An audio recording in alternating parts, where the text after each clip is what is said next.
Hi guys, तो कैसे हैं आप लोग। चलिए स्टार्ट करते हैं हम लोग इंडियन पॉलिटी की सीरीज़ को आगे बढ़ाते हैं। आज जो चैप्टर हम लोग देखने वाले हैं वो होने वाला है चैप्टर नंबर 53, जिसका टाइटल है अटॉर्नी जनरल ऑफ इंडिया। ये चैप्टर नंबर 53 किसका है तो इंडियन पॉलिटी का है। आपकी जो लेटेस्ट 7th एडिशन है इंडियन पॉलिटी की एम लक्ष्मीकांत सर की, उसका चैप्टर नंबर 53 है। इसके पहले हम लोग चैप्टर नंबर 1 to 51 देख चुके हैं। इसका मतलब चैप्टर नंबर 52 हम लोगों ने बात नहीं की है, जो कि बात करता है कंट्रोलर एंड ऑडिटर जनरल की। जो हम क्या करेंगे, पहले स्मॉल चैप्टर है अटॉर्नी जनरल, एडवोकेट जनरल, ये दो चैप्टर कंप्लीट करेंगे, फिर दैट इज़ 53 और 54। उसके बाद ये लॉन्ग चैप्टर है 52, दैट इज़ के कंट्रोलर एंड ऑडिटर जनरल। उसके बाद हम लोग ये चैप्टर को डिटेल में डिस्कस करने वाले हैं, ठीक है। और इन चैप्टर्स के अंदर आपको कोई भी अगर कन्फ्यूज़न हो तो आपको इसी चैनल्स पे मिल जाएगी कंप्लीट इंडियन पॉलिटी की प्लेलिस्ट, जो कि आप रिफ़र कर सकते हैं। ऑलराइट, चलिए स्टार्ट करते हैं आज के लेक्चर्स को हम। That is attorney general of India क्या है। पहली चीज़, हम अभी तक बात क्या कर रहे हैं, वेरियस कॉन्स्टिट्यूशनल बॉडीज़ की बात कर रहे हैं, जिसमें हमने UPSC, state public service commission, election commission of India, national commission for SC, STs, OBC, linguistic minorities के लिए ऑफिसर, ये सारी चीज़ें बात की।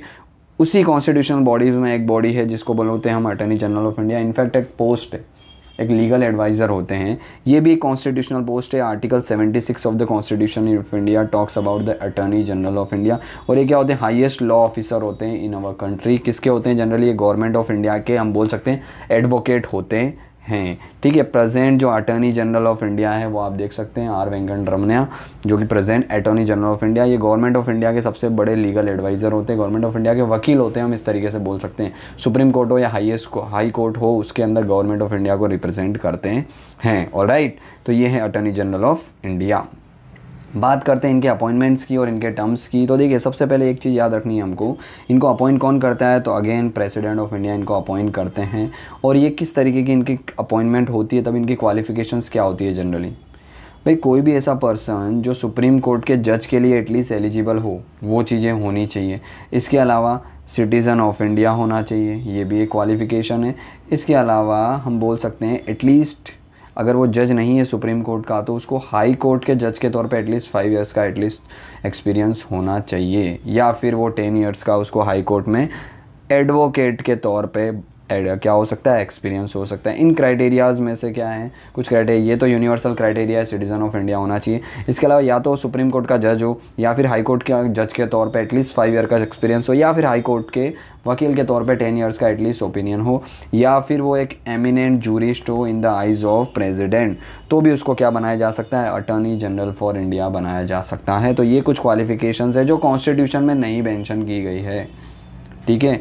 प्रेसिडेंट ऑफ इंडिया, पार्लियामेंट ने वेरियस मीन्स के थ्रू, वेरियस लॉज के थ्रू ये अपॉइंटमेंट की प्रोसीजर्स बताइए। तो ये कुछ क्वालिफिकेशंस हैं जो अटॉर्नी जनरल फॉर इंडिया के लिए होती है। अब इनकी बात करते हैं टर्म्स की, भाई कितने साल तक ये जॉब करते हैं। तो देखिए, कॉन्स्टिट्यूशन ने इनका टर्म्स ऑफ ऑफिस है भाई 5 साल का होगा, 6 साल का होगा, ऐसा कुछ भी फिक्स नहीं किया है।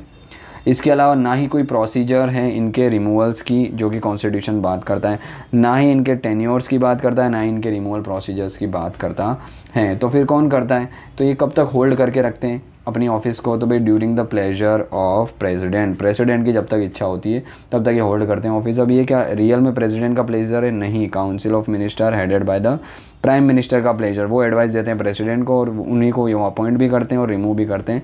तो कैबिनेट और council of minister headed by the prime minister की हम लोग बोल सकते हैं प्लेजर होता है। बट रिटर्न में आपको याद रखना है प्रेसिडेंट का प्लेजर होता है। जब एग्जाम में पूछा जाए तो प्रेसिडेंट का प्लेजर लिखना है।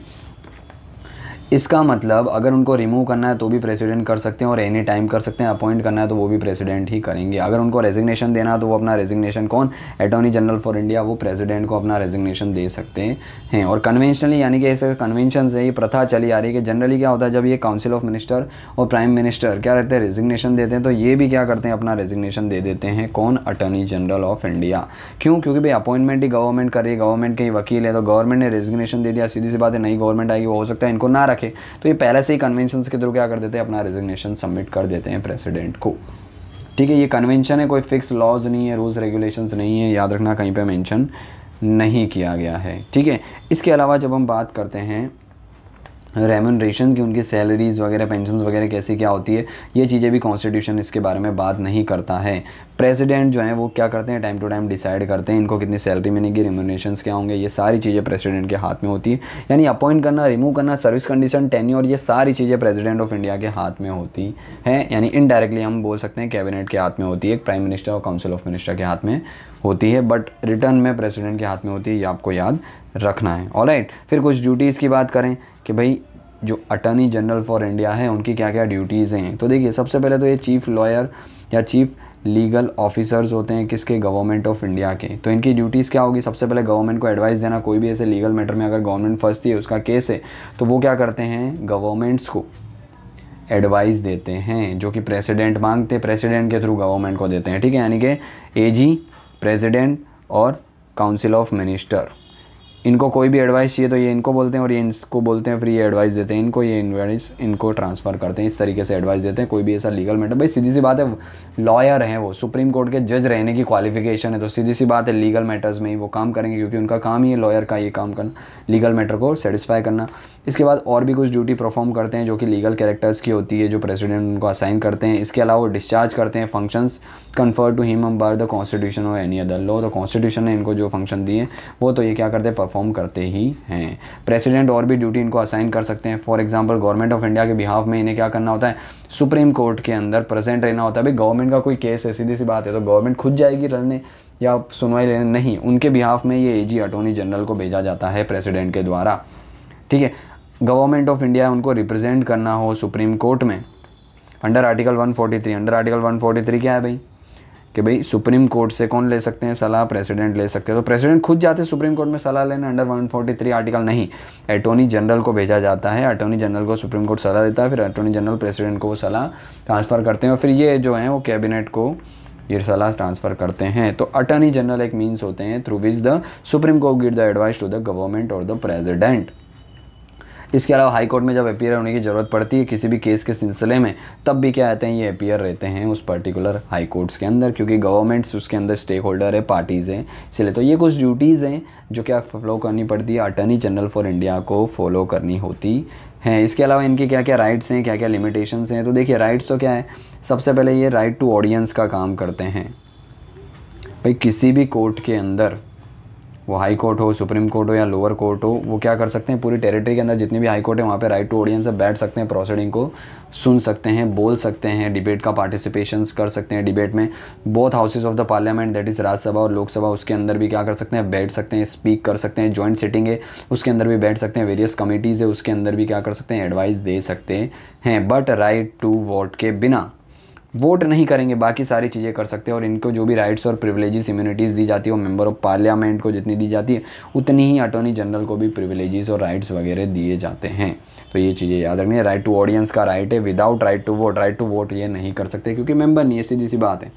ठीक है, in order to avoid the any complications conflicts of duty, कुछ इसको लिमिटेशंस भी दी गई है। किसको, अटॉर्नी जनरल ऑफ इंडिया की कुछ लिमिटेशंस भी हमें देखने को मिलती है। ठीक है, पहला भाई ये जो हैं ये क्या करते हैं, सीधी सी बात है, गवर्नमेंट ऑफ इंडिया के खिलाफ अगर कोई एडवाइस देनी होगी तो वो ये नहीं देंगे। कॉन्फ्लिक्ट्स ऑफ इंटरेस्ट, कि भाई तुम गवर्नमेंट्स के वकील हो तो इनके खिलाफ कैसे एडवाइस दे सकते हो किसी को, तो ये चीज़ें अलाउ नहीं हैं। ठीक है, कोई भी ऐसा केस है खास करके क्रिमिनल केसेस, तो उसमें अगर वो ये किसी को डिफेंड कर रहे हैं तो गवर्नमेंट ऑफ इंडिया की परमिशन चाहिए, उसके बिना ये क्रिमिनल केस में किसी को डिफेंड नहीं कर सकते हैं, क्योंकि जनरली क्रिमिनल केस में सेफ यानी बचाने वाली जो पार्टी होती है वो गवर्नमेंट ऑफ इंडिया ही होती है। ठीक है, तो वो गवर्नमेंट ऑफ इंडिया के खिलाफ नहीं जा सकते, यानी कि सामने वाली पार्टी को क्रिमिनल केस में सलाह नहीं दे सकते without the consultation with the government. कोई भी एम्प्लॉयमेंट नहीं ले सकते, गवर्नमेंट की हो या प्राइवेट कंपनी के अंदर हो, ठीक है, without the permission of the government of India. तो ही और she should not accept the appointment as a director in any company और the corporations without the permission of government of India. साथ ही साथ ही और she should not advise any minister और the department of the government of India और any statutory organisation और any public sector undertaking unless the proposal और the reference हो गया in this regard is receive through the ministry of law and justice. Ministry of law and justice proposal देगी, उसके बाद ही सलाह देंगे ये किसी भी डिपार्टमेंट को, किसी भी मिनिस्ट्रीज़ को, कोई भी PSU public sector undertaking government of India की जो कंपनी होती है उनको एडवाइस देने के लिए ministry of law and justice जो है वो क्या करेगी, इनको मेमोरेंडम देगी, इनको रेफरेंस देगी, उसके बाद ही वो सलाह दे सकते हैं। ठीक है, और एक और चीज़ हमें साथ में याद रखनी है कि भाई ये जो अटॉर्नी जनरल फॉर इंडिया ये full time government of India के काउंसिलर नहीं होते हैं। ठीक है, ना ही ये कोई ऐसी गवर्नमेंट सर्वेंट की कैटेगरी में आते हैं, और ये प्राइवेट प्रैक्टिस भी अपनी कर सकते हैं, उनको रोका नहीं जा सकता, बट विथ सर्टेन लिमिटेशंस। खास करके जो हमने अभी बात की लिमिटेशंस की, वो कि भाई क्रिमिनल केस में सलाह नहीं दे सकते गवर्नमेंट की परमिशंस के बिना। सेम ये ministry of law and justice की सलाह के बिना, रेफरेंस के बिना किसी इनफैक्ट गवर्नमेंट डिपार्टमेंट को भी ये लोग सलाह नहीं दे सकते। ये कोई लिमिटेशन है। इसके अलावा साथ ही साथ वो अपनी लीगल प्रैक्टिस भी कर सकते हैं, प्राइवेट प्रैक्टिस भी कर सकते हैं, इनको मना नहीं किया जाता, और गवर्नमेंट सर्वेंट की कैटेगरी में नहीं आते, फुल टाइम काउंसिल भी नहीं है गवर्नमेंट ऑफ इंडिया के। तो ये सारी चीज़ें आपको एटलीस्ट पता होना चाहिए for the attorney general for India, जो कि एक कॉन्स्टिट्यूशनल पोस्ट है।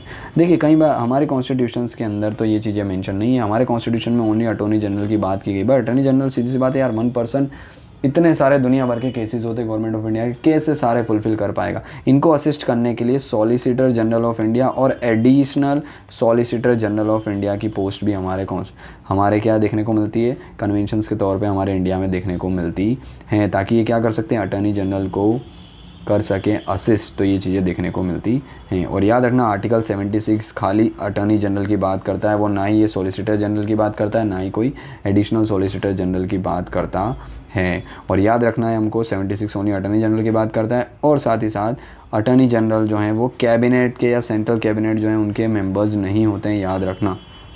There is a separate law minister in the central cabinet to look after the legal matters at the government level. Government level पे law minister है, उनको assist करने के लिए अटर्नी जनरल है।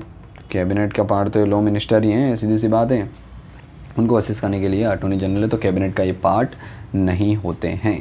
ऑलराइट, तो ये सॉलिसिटर जनरल जो है और additional solicitor general to assist the attorney general but not the part of the constitution. Constitution का पार्ट नहीं है ये लोग खाली हेल्प करने के लिए हैं। और कॉन्स्टिट्यूशन में तो सिर्फ अटॉर्नी जनरल के बारे में आर्टिकल 78 में बात की है। कुछ आर्टिकल्स है related to the CAG in our constitution. Article 76 talks about the attorney general of India, हम बात कर चुके हैं। 88 बात करता है भाई एजी जो है उनके राइट्स क्या हैं with respect to the house of the parliament and its committee. भाई राइट टू ऑडियंस है, डिबेट डिस्कशंस का पार्ट बन सकते हैं, ये सारी चीज़ें हैं, वो सारे राइट्स 88 में। आर्टिकल 105 बात करता है power privileges and the immunities of the attorney general. क्या क्या पावर्स हैं, प्रिविलेजेस हैं, एमपी के तौर पे इनको कंसिडर कर सकते हैं, उनकी पावर प्रिविलेजेस जितनी होती है उतनी एजी की भी होती है, और क्या क्या इम्यूनिटीज़ दी जाती है एजी को, ये सारी चीज़ें आर्टिकल 105 के अंदर डिस्कस की गई है। ऑलराइट, तो ये कुछ आर्टिकल्स है related to the AG. Alright, तो ये था हमारा overall chapter number 53 which was attorney general of India. I hope आपको ये चैप्टर समझ आया होगा, जिसमें हमने बात की कुछ आर्टिकल्स के रिलेटेड टू अटॉर्नी जनरल्स, क्या क्या सॉलिसिटर जनरल क्या होते हैं, एडिशनल सॉलिसिटर जनरल क्या होते हैं जो असिस्ट करने के लिए होते हैं अटॉर्नी जनरल्स को, राइट्स क्या हैं एजी के और लिमिटेशंस क्या है उनकी, साथ ही साथ उनकी ड्यूटीज़ फंक्शंस की बात की हमने, फिर अपॉइंटमेंट्स की बात की, कौन करता है, कितने टर्म्स के लिए, किसके हाथ में होती है सारी अपॉइंटमेंट, और स्टार्टिंग में हमने कुछ कॉन्स्टिट्यूशनल प्रोविजंस के बारे में भी बात की। ऑलराइट, तो आई होप आपको समझ आ गया होगा ये चैप्टर्स, और अगर समझ आया है, कुछ ना कुछ चीज़ें नहीं जानने को मिली है, तो प्लीज़ लाइक करिए इस वीडियो को और शेयर कर दीजिए अपने दोस्तों के साथ। और फर्स्ट टाइम विज़िट कर रहे हैं हमारी चैनल पे तो प्लीज़ सब्सक्राइब कर लीजिए चैनल्स को। और इसके अलावा भी आपको कोई कन्फ्यूज़न है तो आप देख सकते हैं, यहीं पे आपको स्क्रीन पे देख सकते होंगे आपको कंप्लीट इंडियन पॉलिटी की प्लेलिस्ट जो हैं वो मिल भी जाएगी प्लेलिस्ट वाले सेक्शंस में, और आपको एंड स्क्रीन पे भी ये चीज़ें अवेलेबल हो जाएगी। ऑलराइट, चलिए मिलते हैं इसी के साथ नेक्स्ट लेक्चर में, तब तक के लिए जय हिंद।